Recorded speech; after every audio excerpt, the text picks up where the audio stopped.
Bonjour sur Tramachilique par Urbamo.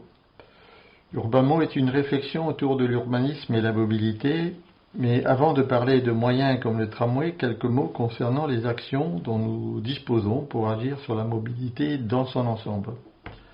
En effet, le tramway est peut-être une partie de la solution pour Schiltigheim, mais le sujet doit être approché de façon globale, au niveau solution, et ne se limite pas à la commune de Schiltigheim. D'où la question comment aborder la mobilité dans l'objectif de mieux bouger demain à Schiltigheim et dans les communes du nord de l'Eurométropole de Strasbourg, EMS. Cette présentation vous propose quelques axes de réflexion à partir de 3 thèmes principaux. Le premier, c'est diminuer notre besoin de mobilité en agissant sur notre besoin de nous déplacer. Le second, c'est modifier nos habitudes de déplacement. Et le troisième, c'est adapter l'espace dédié à notre mobilité. Le premier point, diminuer nos besoins de mobilité. Bon, nous allons commencer par de la conception, donc ça concerne la conception de nos lieux de vie de manière à limiter nos déplacements. Par exemple, avoir la possibilité de se nourrir, de travailler, de s'éduquer et de se divertir à moins d'un quart d'heure de notre domicile. Ça veut dire favoriser des cités à vivre et non des cités dortoirs qui entraînent de nombreux déplacements pour assurer notre quotidien. Schiltigheim ne doit pas évoluer encore plus vers une cité dortoir, mais doit conserver et même développer son potentiel de cité à vivre. Ensuite, il y a la possibilité de développer la téléactivité, le télétravail, la télééducation, le téléachat, la téléconsultation, télépaiement, un ensemble de moyens nous permettant d'assurer notre quotidien avec moins de déplacements. Mais nous devons préserver bien entendu nos contacts sociaux. Le deuxième point, modifier nos habitudes de déplacement. Et le premier d'entre eux est évidemment d'utiliser plus de transports collectifs. Ça veut dire en disposer de transports collectifs, mais qui sont performants et attrayants.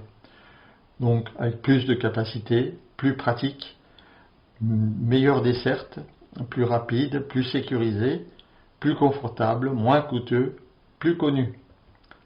Ensuite, nous avons les déplacements doux, mais encore faut-il disposer d'infrastructures adaptées, c'est-à-dire des voies de circulation dédiées et sécurisées, pas seulement des coups de peinture sur les voies dédiées aux automobiles et aux transports en commun, plus de stationnement et plus de lieux de recharge électrique pour les vélos à assistance électrique. Et plus de pôles de transfert modal avec les autres mobilités. Il est bien sûr sympathique de mettre son vélo dans le tram pour faire les derniers kilomètres de son trajet pour aller au travail. Ensuite, évidemment, utiliser moins de voitures personnelles. Ça veut dire disposer de moyens alternatifs et éventuellement engager des actions incitatives, pour ne pas dire répressives. Donc il faut évidemment des transports collectifs et des déplacements doux attrayants, ce qu'on a déjà vu précédemment. Il y a les actions réglementaires, comme ZFE, circulation alternée, limitation de vitesse. Les contraintes physiques pour la circulation, donc des sens uniques, des ralentisseurs ou des obstacles sur la voie. Et évidemment des parkings et des garages en nombre suffisant et correctement situés pour permettre aux personnes de garer facilement leur voiture. Le troisième point, c'est adapter notre espace de mobilité. Là, nous avons évidemment la possibilité de construire de voies de circulation nouvelles, exemple le chantier GCO. Encore faut-il disposer de réserves foncières nécessaires, et ce sont des projets très impactants sur le plan écologique et la nature en particulier. Et il manque souvent d'acceptabilité des citoyens. Il est donc préférable de se concentrer sur le second point qui est l'optimisation des voies existantes. Ça veut dire délocaliser le stationnement, le mettre hors des voies de circulation, désencombrer, réorganiser, optimiser l'espace de mobilité disponible qui est souvent restreint. En conclusion, on voit que les solutions sont multiples et multisectorielles.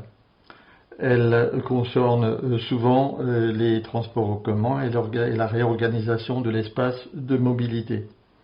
Ces sujets sont donc les plus prometteurs et peuvent apporter des résultats rapides. C'est donc vers eux qu'il faut se diriger en priorité. Alors rendez-vous sur les dossiers d'Urbamo où on parle de mobilité bien entendu, mais aussi des solutions tram suivant les 3 variantes de l'Eurométropole de Strasbourg. En particulier 2 résumés, dont un sur les transports collectifs et un second sur la réorganisation de l'espace de mobilité, seront disponibles. Les études de détail sont également disponibles sur 10 dossiers à thème qui seront consultables sur le site. Donc bonne lecture et merci pour votre attention.